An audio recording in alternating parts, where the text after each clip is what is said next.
Kenapa ada bom yang terjadi di gereja? Kita khawatir mereka syahadatnya di Di masjid, masjid. sholatnya di masjid, Sholatnya di masjid. terus membaca Quran di di masjid, masjid. tapi meninggalnya di gereja. Gimana itu? Lah.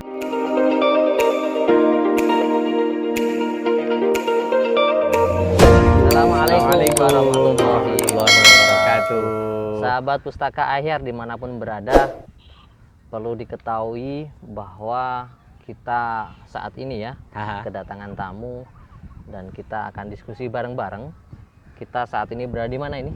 Ini kita kebetulan berada di sisi utara, sisi paling utara. Ini kalau orang-orang orang-orang apa yang mengatakan itu orang-orang Inggris itu bukan orang Inggris Pak ya, orang apa ya? North East ya, northern part of Taiwan. Ya, jadi kita berada di Taiwan, tepatnya di Tongkang. Nah, Tongkang. Kita sapa dulu. Assalamualaikum Gus Zobi. Waalaikumsalam. Ini the owner of Pustaka Ahyar, Kang Ya. Amiruddin. Beliau aktif sekali, banyak menulis di beberapa media, ya media-media nasional dan juga media-media regional. Kalau saya mengamati tulisan-tulisan beliau banyak berkonten-konten Islam, keaswajaan, juga nasionalisme, kebangsaan ala Indonesia lah. Terima kasih telah Nah. memuji saya. Siap. Oke, saat ini Gus Zobi, kita Iya. tahu bahwa semakin hari semakin ke belakang, kita lihatlah bagaimana bangsa Indonesia perkembangan saat ini ya. Kita dalam kurun waktu 2 tahun itu kita dalam keadaan damai, suasananya guyup, rukun. Tahun 2018 kita mendengar ada bom Surabaya, 3 tempat itu ya. Iya. Terus kemudian bom selesai, tahun 2019 ada pemilu, Ada ya. pemilu. Itu ada Kadrun Sama cebong. Cebong. Wah, itu yang sempat menghiasi semua media kita Pak ya. Kadrun Cebong, tapi Kadrun Cebong. udah selesai itu. Udah selesai itu Karena semua ya. kita tahu bahwa kontestan kedua-duanya sekarang jadi Sama-sama bersahabat. jadi bersahabat Satunya ya. presiden, satunya menteri. Jadi harmoni gitu ya. Harmoni. Yang Jadi PR yang orang bawah seperti Nah, kita ini Ya. Dan ini tahun 2021 pecah lagi Pak. pecah lagi. Pecah lagi. Ada Oh. kemarin di Makassar kan di Oh iya di gereja katedral. Bom itu ya. Bom. Terus yang terakhir itu ada seorang cewek pakai cadar, pakai jilbab itu tiba-tiba nembakin di Mabes Polri. Nembakin dari Polri. Gimana ini Gus Zobi? Ini sebelum kita ke sana coba dulu. Kita coba ini ngomongnya ini kalau agak boleh gede gitu ya. Kita coba ingin pertama melihat Indonesia itu dari luar negeri. Bahasanya dari luar negeri. Berarti ini. judulnya memandang Indonesia dari luar negeri. Iya, gitu ya? memandang Indonesia dari luar negeri. Itu kalau saya ini Kang saya panggil Kang Ahyar aja ya. Kang Ahyar apa Kang apa ini? Kang Amir, Mas. Kang Amir Mawon lebih enak. Nggih. Kalau saya sih kebetulan kita berada di salah satu ciptaannya Tuhan yang paling indah gitu ya. Bukan Tuhan paling seksi nih Kang ini kan. Itu saya melihat itu Indonesia itu harusnya kayak laut itu. Kayak laut. Iya, kayak laut. Apa maksudnya itu? Yo, artinya Indonesia itu laut dimanapun dia berada, laut itu kan banyak sekali ikan di sana. Betul. Dan jenis ikan itu macam-macam, mulai ikan salmon seperti yang kita makan tadi itu ada ikan bakar gitu kan ya. Ikan pari, kemudian macam ikannya. Dan tapi ada juga loh. gimana? Ternyata ikan tuh beragama. Loh, ini yang ikan Tahu nggak agamanya apa? gimana? Ini Agamanya baru ini. Kristen deh. Oh, Karena ada bisa? paus di sana. Oh iya. Oke, lanjut. Ikan juga Gimana? beragama. Jadi esensi yang bisa kita lihat dari keberagaman ikan yang ada di dalam laut yang di dalam satu samudra itu, walaupun gelombangnya, artinya seiring dengan berganti musim itu mungkin gelombang yang ada di laut itu akan bermacam-macam, tetapi mereka rukun-rukun saja hidup, berkembang biak, tambah banyak dan bermanfaat. Iya. Terutama untuk yang senang makan ikan. Nah, Betul, itu kan. betul. Nah, artinya Indonesia itu sudahlah kayak ikan yang banyak itu loh. Jadi saya perjelas lagi ya, berarti di sana ada ikan, ada gelombang yang luar biasa dahsyatnya, tapi mereka satu rukun bermacam-macam gitu. Dan dengan spesiesnya ya berkembang biak, beranak pinak gitu banyak. Dan tetap di satu samudra kepada gitu. manusia yang kepada manusia itu. gitu. Wah, ini filosofinya luar biasa ini. Kalau tentang ikan. kebetulan kita berada di laut yang ya banyak ikan. Berarti sebelum diskusi kepada terorisme, karena tadi perbedaan ikan ya, berarti perbedaan adalah keniscayaan. Loh, ya gimana maksudnya? Berarti tidak bisa kita lari, tidak bisa kita menjauh dari yang namanya perbedaan. Al-ikhtilafu rahmah. Bahwa perbedaan itu rahmat. Kita tahu kan namanya pelangi. Pelangi indah pasti sekali. Berwarna-warni. Iya, indah Bayangkan sekali. Kalau pelanginya hanya satu warna tuh, merah itu. Merah, nggak menarik. Sakit mata gitu. kita melihatnya ya kan. Makanya merah, kuning, hijau di langit yang biru kan. Itu pelangi. Pelangi, indah. Berarti ya memang harus berwarna.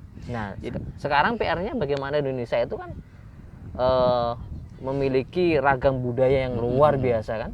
Sukunya banyak, agamanya ada 6, banyak sekali. Bahasa ada ratusan. Belum lagi tradisi dan adat setempat itu.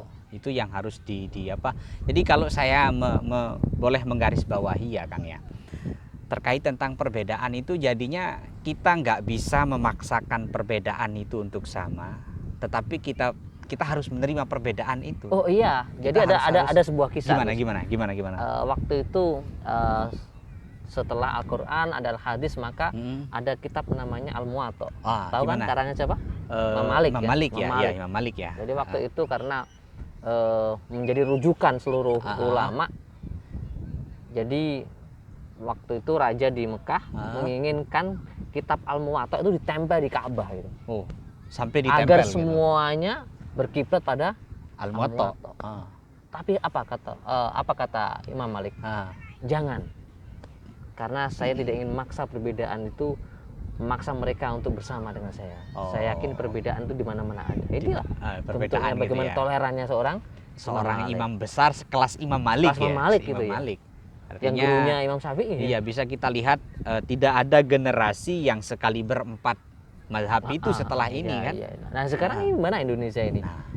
Ini kita mulai dari mana dulu nih Kang? Ya, setelah tadi perbedaan, maka mau tidak mau, suka atau tidak suka, warga yang di dalamnya harus meyakini bahwa perbedaan itu ada.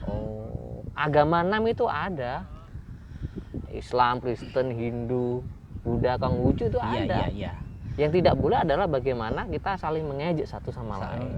Coba bayangkan yang bom yang kemarin, gimana? Di gereja itu ngebom. Nah, ini saya kok memandangnya begini, Kang. Ketika Indonesia dengan konsep kebangsaan, konsep undang-undang dasar yang sudah dikonsepkan oleh para founding fathers kita itu kan sampai sekarang Indonesia yang akan mencapai 1 abad lah kan, 100 tahun. Tinggal menghitung beberapa tahun lagi akan mencapai segitu. Nah, saya sebelum kita lari ke bagaimana kok kemudian terorisme, paham-paham liberal dan radikal muncul di Indonesia itu juga tidak lepas dari ya misal contoh lah kayak kita sekarang kebetulan yang belajar di luar kan, di luar negara. Ini belajar ya kita ya? Oh iya. Iya, kita belajar kita lagi belajar menempuh doktor. Iya, alhamdulillah ya. Mohon doanya. Nah, itu juga tidak bisa, artinya orang-orang tua kita yang berada di Indonesia saat ini tidak bisa tutup mata gitu. Artinya ketika ada generasi mungkin generasi Indonesia yang mungkin menempuh pendidikan di luar negeri, mungkin kalau kita sekarang kebetulan di negeri Bumi Formosa ini, di Chinese ini kan ya, atau teman-teman yang berasal dari yang lain itu juga ada di Berlin, ada di Jerman, ada di mana-mana, itu mereka juga nanti pulang itu mesti ada sebuah perubahan paradigma pemikiran yang dipengaruhi oleh tempat mereka tinggal itu. Dan ini juga ya akan menjadi angin baru dalam Tapi pemikiran. Jangan sampai ketika kita belajar, katakan kita di Cina lah, di Taiwan ini. Di Taiwan. Kita pulang langsung membanggakan negara ini. Atau gitu seperti kita belajar ke Arab Saudi. Pulang membawa tradisi budaya Arab dipraktikkan ke Indonesia. Jadi gimana? Atau jangan-jangan belajar ke Amerika. Nah, Kemudian pulang membawa tradisi dan kebudayaannya ala ala Amerika. Kita contoh lah bagaimana Cak Nur Kholis Majid, Ah, alumni Amerika, pulang tetap dengan pulang tetap dengan Indonesia. keindonesiaannya. Di Mesir banyak. Ah, Ada Gus Gus Dur, Dur. ada Zuhairi Misrawi, kan? Ah, Ada Gus Mus, pulang tetap dengan tradisi dan budayanya Indo. Ya, ada Yai Said itu. Yai Said juga 1, 2, 3-nya di di Ummul Qura. Ummul Qura tuh. Kampusnya dekat sama Mekah itu ya. Mekah itu. Dekat sama Tapi kiblat kalau itu. pulang tetap dengan Tetap ala Indonesia. ala Indonesianya. Nah, Nah, ini saya rasa yang mungkin sudah banyak, nggak tahu apakah fenomena apa yang terjadi. Nah, artinya kan nanti ketika para generasi muda itu pulang, itu Kang ya, kalau pandangan saya, mereka itu pulang membawa sebuah konsep pemikiran. Nanti ada yang misalkan aktif di bidang pendidikan, dia mendirikan sebuah lembaga pendidikan. Otomatis nanti konten-konten ajaran yang akan dikembangkan di anak-anak didik, misalkan yang umur sekarang itu mungkin umur SD, kalau di lembaga Islam misal umur MI gitu kan, santri kecil sampai dia besar. Nah, otomatis akan menjadi orang yang bagaimana kan gitu, misal dibubui paham-paham Ya. yang Makanya beberapa tahun yang lalu ditemukan banyak lembaga pendidikan di Surabaya ada, di Jawa Barat ada, itu di mana mereka ada indikasi mengarah kepada ketidaksukaan apa yang terjadi di Indonesia. ini yang Nah, perlu digarisbawahi. Jadi kenapa ada bom yang terjadi di gereja? Kita khawatir mereka sahadatnya di masjid, sholatnya di masjid, terus membaca Quran di masjid, tapi meninggalnya di gereja. Gimana itu? Lah ini kira Islam atau Kristen gitu? Lah ini yang orang yang sahadatnya kemudian karena dalih dia ingin memperjuangkan Islam, kemudian mengorbankan diri kan, itu kemudian menganggap syahid kan. Nah, ini juga berawal dari sebuah bagaimana orang yang berani begitu kan direkonstruksi lah pemikirannya. Iya, itu yang perlu. Nah, sebelum ke sana, kalau Kang Aam sendiri itu mendefinisikan terorisme itu gimana, Kang? Terorisme itu gimana kira-kira? Orang yang menyakiti orang lain secara radikal, bisa dengan membunuh, bisa juga dengan mengancam, bisa juga dengan mengebom. Nah, artinya terorisme itu masih ada sekarang. Masih ada ya? Masih ada. Terbukti kan beberapa hari yang lalu, bahkan pasca terjadinya bom di lain tempat di Jakarta, Mabes Polri, ada orang yang tiba-tiba datang masuk membawa pistol, berjilbab lagi kan. Tapi mohon maaf, sahabat Pustaka Air, jangan sampai kita menyalahkan Islamnya. Islam nggak salah. Nah, ini yang salah siapa kira-kira? Artinya sekarang kalau kita melihat kasus terorisme kan, ini kalau kita lihat di beberapa literatur itu kan, itu di sini mesti terorisme itu didefinisikan sebagai biar agak ada kontennya lah. Ya.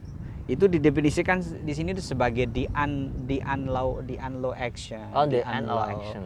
Yang artinya sesuatu mungkin pemikiran, kemudian tindakan yang di luar dari hukum. Nah, itu mesti kalau nggak dikaitkan politik, dikaitkan ke agama, digorengnya itu loh. Itu renyah sekali. Nah, ini seperti yang Kang Aam sampaikan tadi, nggak boleh disalahkan agamanya gitu. Betul. Nah, karena kan seolah-olah ini nanti ketika pengantin bom kalau bahasanya itu kan, mereka akan melakukan aksinya kemudian dengan seragam, artinya kan seragam bercadar, kemudian baju hitam yang mungkin itu beberapa dari teman-teman kita yang beragama Islam, kita juga Islam kan, artinya betul. sangat merasa nyaman dengan pakaian seperti itu, akan tersudutkan kemudian gitu kan.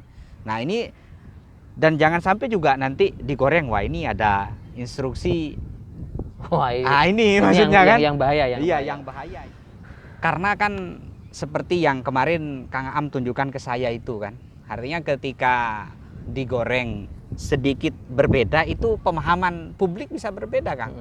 Kayak kemarin kasus kecelakaan kereta di Taiwan itu, bukan kereta kan, di pemberitaan ada yang terguling, Mbak, bukan itu kejadiannya kan gitu. Itu bahaya sekali. Karena ada truk yang jatuh dari itu kan beda. Nah, itu juga salah paham bisa salah tindakan kan. Berarti bahaya. Gini aja, karena gimana?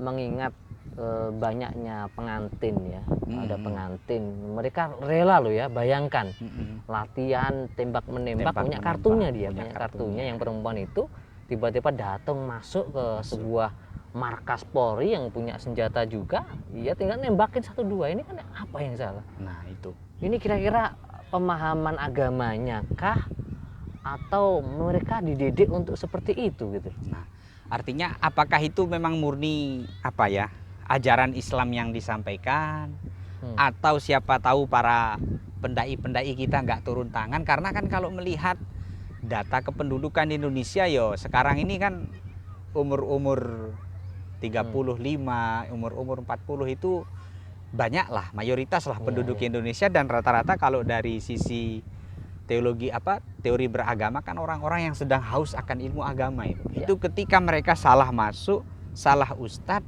salah mengikuti pengajian atau kajian, atau bahasa teman-teman sebelah salah mengikuti liko-liko begitu kan akan menjadi bahaya juga itu. Iya, emang PR kita bersama banyak ini ya. Saya pikir sudah banyak lah ustadz yang terjun ke lapangan untuk mengedukasi, gitu kan ya, memberikan pemahaman tentang arti agama Islam sebenarnya. Yang pasti, tapi setelah ditelusuri dari beberapa dokumen yang ketemu, seperti halnya bagaimana bom yang di katedral itu kan suami istri kan? Oh, yang di Makassar kemarin ini ya? Iya, 6 bulan, berusia 6 bulan. Itu ada informasi istri. Background tentang? Ya itu di rumah itu membid'ahkan tradisi ibunya yang berjanjin. Nah ini berarti kan ada paham yang salah di sana. Iya, ini yang menarik. Membid'ahkan tradisi ibunya yang berjanjin. Berarti berangkat dari orang yang amaliyahnya ya berjanjian gitu kan ya?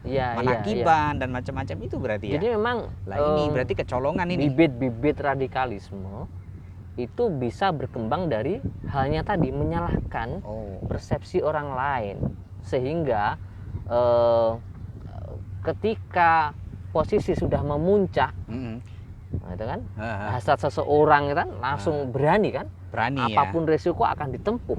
Bahkan apalagi dibubui dengan surga kan, apalagi surga Buddha berangkat ke suami istri kan. Lah ini bareng-bareng di surga gitu ya. Kira-kira dapat bidadari yang bagaimana gitu.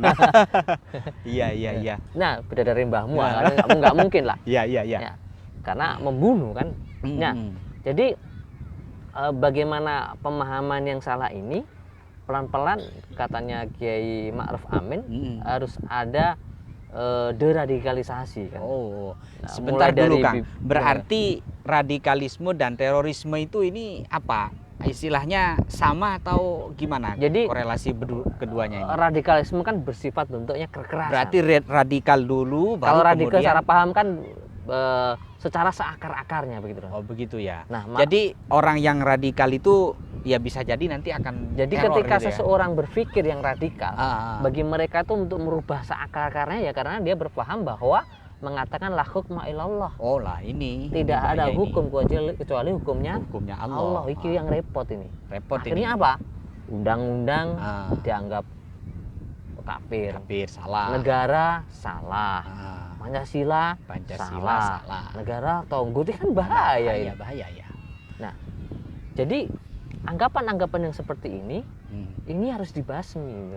Ini harus perlu dididik, diedukasi gitu ya. Agar mereka memahami arti pentingnya keberagamaan bersama, keberagamaan yang berbeda kan juga itu. Ya seperti tadi, seperti ikan itu. Ya, seperti ikan kita berwarna-warni di dalam bumi Indonesia, samudra Indonesia, kita bisa tetap ibadah kepada satu Tuhan, kemudian dengan konsep yang sudah ada ya. Nah, cuma sekarang saya kok begini, Kang Am, melihat persebaran paham radikalisme, kemudian terorisme itu juga kan sudah masuk ke dunia pendidikan sebenarnya ya. Betul. Ke dunia pendidikan. Nah, kalau misalkan kebetulan Kang Am ini juga sahabat Pusaka Ahyar, beliau aktif di salah satu lembaga pendidikan lah di PLP Ma'arif. Nah, itu kira-kira Kang, selain jenengan ini seorang penulis, juga aktif sebagai seorang, ya bisa dikatakan praktisi pendidikan dalam hal ini kan, itu kira-kira gitu ya. Bahasanya kan bahasa lah ya. Pemerhati pendidikan lah. Kalau di level pendidikan dasar, kita mulai dari yang dasar dulu lah. Karena kan kadang banyak loh muncul anak-anak kecil sudah bangga mengatakan misalkan ya apalah kan yang ada. Ya makanya banyak yang di Jawa artinya Timur ada nggak jenengan ada, melihat itu di SD ketika karnaval itu kan pakai serban, cikrat, pakai tembak itu kan. Ini kan artinya secara tidak langsung sudah mengajak anak-anak kecil kita untuk mengarah kepada tindakan-tindakan yang intoleran kan. Artinya lebih-lebih banyak sekolah ya kita tahu lah bagaimana sekolah satu tidak ada simbol-simbol kebangsaan di sekolah itu. Tidak ada. Artinya Garuda Pancasila itu kasarannya nggak mau ditempel gitu ya? Ada gitu ya. Tidak ada penghormatan terhadap bendera merah putih, katanya sirik gitu kan ya, dan sebagainya. Itu adalah bibit-bibit yang paling dasar yang mendasari sehingga mereka gitu masuk ke lembaga pendidikan itu. Ini yang bahaya ini. Dan sekarang itu kalau ini bagaimana? Artinya kira-kira cara misal kita sebagai orang tua mengenali lembaga-lembaga seperti itu karena kan sekarang kalau kita melihat juga sahabat Pusaka Ahyar itu lembaga-lembaga yang seperti itu dikemas lumayan cantik Kang. Arti kayak seorang cewek itu kita kepengen gitu. Arti orang tua itu kepengen memasukkan anaknya ke sana gitu loh. Kan kita nggak tahu nanti seperti yang tadi pulang-pulang wah ini bid'ah nih Bu, ini nggak boleh. Nah ini kan bahaya ini. Sudah jauh-jauh dikuliahkan. Nah jadi cara keluar tiba-tiba disuruh bila pulang ternyata pulang membid'ahkan orang tuanya. Lah ini bahaya. Orang tuanya kalau meninggal doakan. Lah itu bahaya lagi nih. Jadi kan? Begini.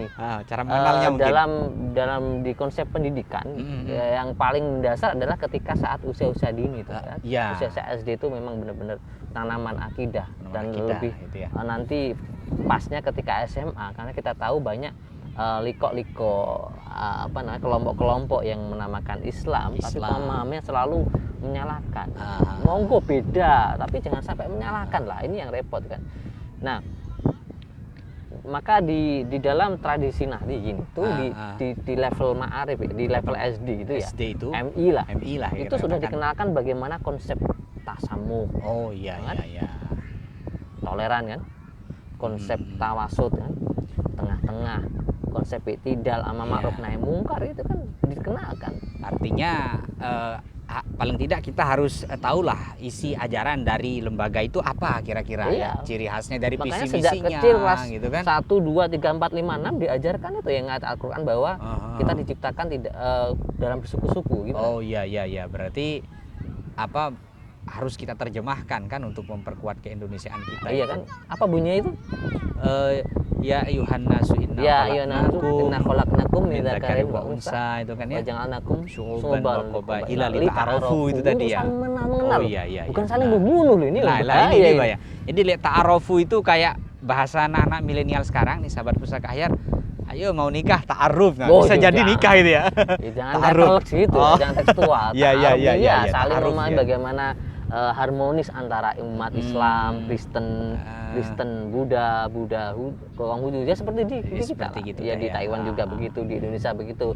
Tapi masih ada beberapa kelompok tadi kan yang rela berjihad atas nama Allah, pakai serban lagi, pakai serban. Kurang Islam apa pakaiannya? Kan sahabat Pusaka Ahyar jangan hati-hati loh ya karena ada orang pakai serban, cukurnya panjang, jidatnya ada hitamnya itu. Belum lah, ini bahaya ini. Oh iya. Ya saya pakai belangkon ini kan. Indonesia Kang. Indonesia Kang. Boleh ya Pak sholat pakai ini ya? Nah ini gimana ini? Ya makanya pemahaman harus dipahami. Jadi dalam belajar agama Islam tidak hanya berhenti dalam pendekatan teologi normatif. Nah gimana itu maksudnya? Coba pendekatan teologis normatif itu adalah bagaimana seseorang di dalam dirinya itu dalam beragama itu merasa yakin bahwa agamanya lah yang paling benar. Dari tekstual Al-Hadis dan Al-Qur'an. Nah, tapi di sini ada kelemahannya. Kalau kita juga hanya belajar berarti ini ayo kembali ke Al-Qur'an dan hadis itu gimana? Berarti kayak benar tapi salah sebenarnya ya. Ada kan sekarang semboyan ayo wis kembali ke Al-Qur'an dan hadis gitu kan. Berarti itu kayak benar kayak salah kan. Orang yang mengatakan kembali kepada Al-Qur'an dan hadis itu jawab aja lo aja yang kembali, gue nggak pernah kembali. Gue nggak pernah kemana-mana meninggalkan gitu ya. nggak kemana-mana kan. Oh gitu. iya. Jadi untuk pendekatan teologis normatif ini, seseorang itu belajar hanya dari tekstual Al-Quran hadis dan hanya simbolitas saja. Yang memakai jubah, memakai serban. Orang Islam kan dia? Islam gitu ya. Padahal siapa yang pamannya Nabi Muhammad yang memakai serban? Nah, itu dia juga Islam siapa? Abu Lahab. Abu itulah ya. Itu kan pakai serban juga kan? Iya. Nah, yang merepotkan lagi, kelemahan di teologi normatif itu sehingga mereka menutup diri. Oh, jadi bersikap eksklusif, bukan inklusif. Sehingga pokok saya benar sendiri. Sehingga menafikan agama lain, nah, gitu kan. Nah, makanya penting butuh lah kita yakin bahwa Islam benar kan. Tapi ada satu sisi pendekatan yang lain yang harus kita pelajari. Apa itu? Pendekatan psikologis, pendekatan historis, pendekatan antropologis, pendekatan sosiologis. Bagaimana Islam dikembangkan sejak Nabi Muhammad sampai sekarang. Ini yang apa namanya yang kadang juga kan salah kaprah lah ketika haus untuk beragama itu muncul di umur 35 ke atas misalnya. Itu salah kita dapatkan, kan kita tidak dapatkan istilahnya konten-konten yang seperti itu. Nah, berarti artinya relevan dengan tadi di lembaga pendidikan juga sepertinya kita harus mengenal kalau kita mau masukkan anak ke sekolah siapa di sana kan gitu kan. Harus tahu. Siapa di sana, ini siapa yang punya. Sehingga nanti kan akan merepresentasikan ini arahnya anak saya nanti akan seperti apa ini kalau sudah jangan-jangan 3 tahun di sana jilbab, kan gitu ya. Terus pakai cadar. Nah, kan repot juga. Orang-orang awam yang nggak tahu agama Islam mengatakan, berarti ini jilbaban cadar berarti temannya dia. Nah, kan belum tentu kan. Nah, makanya artinya kan juga kita nggak boleh menimbulkan kebencian terhadap orang yang bercadaran itu juga kan. Ini juga bahaya, artinya serba repot lah ketika kemudian agama itu istilahnya dimasak untuk menjadi alat terorisme seperti itu gitu kan. Kan dimasak istilahnya itu bahaya juga. Karena di satu sisi imam-imamnya Aswaja juga banyak mungkin yang bercadaran juga ada kan beberapa. Misalnya kita lihat di Yaman, di Tarim, Hadramut kan banyak. Tapi juga yang ala Nusantara juga ada. Artinya adalah yang kita pegang. Nanti sahabat Pustaka Ahyar, kita juga tidak boleh memiliki pemahaman yang bercadaran itu masih teroris juga nggak boleh kan? Nggak boleh. Itu juga ini nggak bercadaran, nggak Islami, itu juga nggak boleh kan begitu ya? Karena dua pendekatan tapi tadi. Tapi kadang saya kembali ke 40 tahun, 30 tahun yang lalu lah, ketika kita anak-anak kecil, bagaimana orang memakai jilbab tapi lututnya kelihatan, atau kadang bawah tertutup, jilbaban sininya kelihatan. Tapi rukun, ayem. Bahkan orang kayak dulu kita kan, ngapunten, ketika menikah nggak pakai jilbab, gitu kan?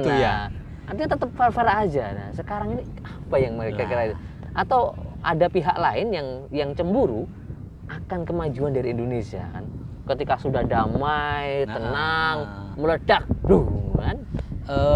Ini lebih-lebih kita bisa kalau melihat sahabat MotoGP yang lagi di Lombok itu kan bisa juga. Dulu kan pernah. Waktu itu ada itu tim Barcelona atau MU itu mau ke Indonesia itu gara-gara bom di hotel itu kan nggak jadi. Nah, ini kita itu nanti perlu dikaji sepertinya. Nanti kalau kita kembangkan ke sana bisa jadi juga kan ada perang di sana.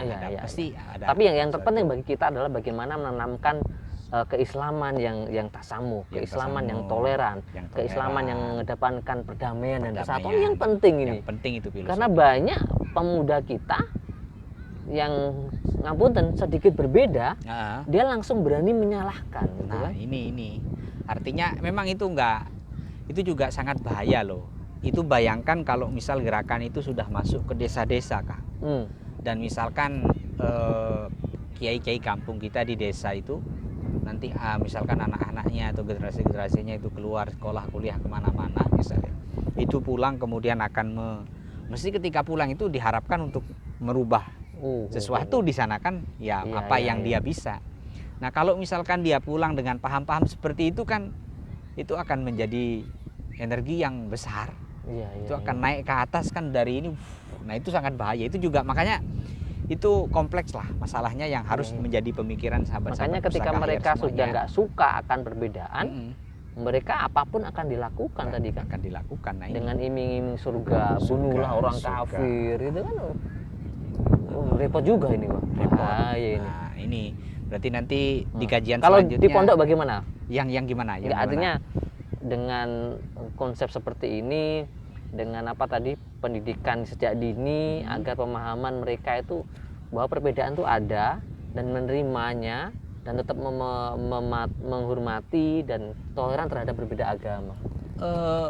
Mungkin kalau bagi sahabat-sahabat yang pondok, saya rasa untuk mempelajari sebuah perbedaan itu mereka akan sangat mudah gitu. Apalagi teman-teman yang senang bahsul masail itu kan, jawaban itu kalau ada satu masalah kemudian para teman-teman kangkang pondok itu dimintai jawaban, nanti akan berbagai macam pendapat yang mungkin ada, bahkan kualitas jawaban itu ada yang perbedaannya sifatnya saling memperkuat, ada yang berbeda banget kan gitu, tapi mereka ujung-ujungnya tetap akur saja punya dasar bersama gitu kan, tetap dari empat mazhab itu. Dan intinya kan kita mengambil apa namanya, menyelesaikan sesuatu lah istilahnya kan. Kalau ada ta'arud antara muqaddamun itu kan, masoleh dan mudarat itu saya agak muqaddamun ala jalbil masoleh itu kan ya, agak lupa sedikit. Jadi ketika bahkan kan di dalam pandangan usul fikih dikatakan lebih baik mana kita melakukan sebuah kebaikan daripada mengepres ataupun menekan ataupun menghindari supaya tidak terjadi sebuah kemudaratan. Darul mafasid muqaddamun ala jalbil masoleh. Nah itu kan, jadi darul mafasid ini kan. Jadi ketika banyak sekali perbedaan itu kita lihat juga ketika diimplementasikan itu masalah mafsadatnya lebih banyak yang mana kan gitu. Sebenarnya sama kan dengan yang tadi itu, yang ngebom itu.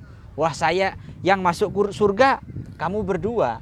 Tetapi kita artinya kan, aku ngebom misal pahamnya dia akan masuk surga gitu kan. Nah, tetapi ini banyak sekali nih makhluk pertama citra Islam akan semakin jelek di mata.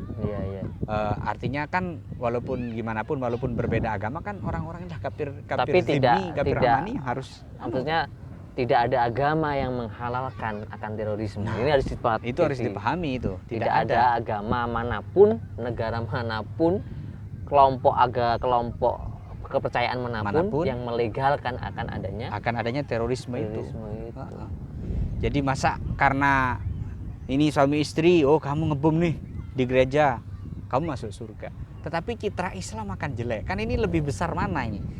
Sifat baik untuk misalkan untuk dirinya sendiri, hatta artinya doktrin yang kalau kamu berani ngebom kamu masuk surga begitu kan.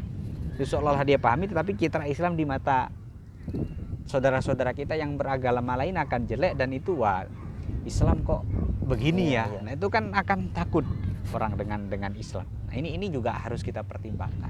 Oke, berarti tugas kita semua sebagai masyarakat ya, artinya kita sebagai masyarakat, sebagai akademisi lah kita. S3 gitu kan. Mudah-mudahan lah. Mudah-mudahan nanti berkah manfaat ilmunya ya. Amin. Boleh bercita-cita kan Kang? Boleh. Jadi ada sisi akademisi, ada sisi pengajar di guru, ada kiai di pondok pesantren, ada khutbah di beberapa kota, di masjid-masjid dan semuanya. Mari kita tebarkan sebuah Islam yang damai, ajaran yang mengedepankan pada tasamuh, tawasud, serta amar ma'ruf nahi munkar. Jangan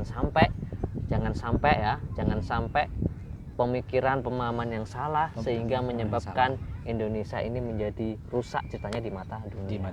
Mungkin terakhir temannya menambahkan terakhir statement. Jadi para teman-teman generasi muda, sobat Pustaka Ahyar, mungkin sekarang teman-teman sedang menempuh pendidikan dimanapun. Jadi ayo kita nggak usah menyalahkan, nggak usah artinya mencoba menjadi mujadid atas apa yang telah dilakukan oleh, misalkan kalau skup yang lebih kecil adalah di kampung-kampung, kita pulang, kalau mau dibenahi, ayo kita benahi, kita pakai prinsip itulah muhafadzah ala qadimis shalih Wal akhdhu bil jadidil aslah. Bahkan ditambahkan yang ma'ruf itu kan fal aslah ila mahwal aslah. Oh, Nah, iya, ini iya. ya yang Mungkin menarik kita ini. diskusi lain kali ya. Nah, itu yang menarik lah. Jadi itu mungkin terakhir sahabat Pustaka Ahyar. Terima kasih semuanya. Saya kembalikan ke the owner-nya nih, Kang Aam. Terima kasih Gus Masehan. Gus Mazehan ya. Gus, Ah. nama barunya Gus Mazehan yang sudah berkenan diskusi terkait dengan peristiwa pengeboman yang terjadi akhir-akhir ini ya, dan bagaimana pemahaman tentang agama bagi mereka yang salah kaprah mengartikan ya di dunia yang Islam tok loh, gitu kan. Nggak ada agama yang lain Yang lain gitu ya.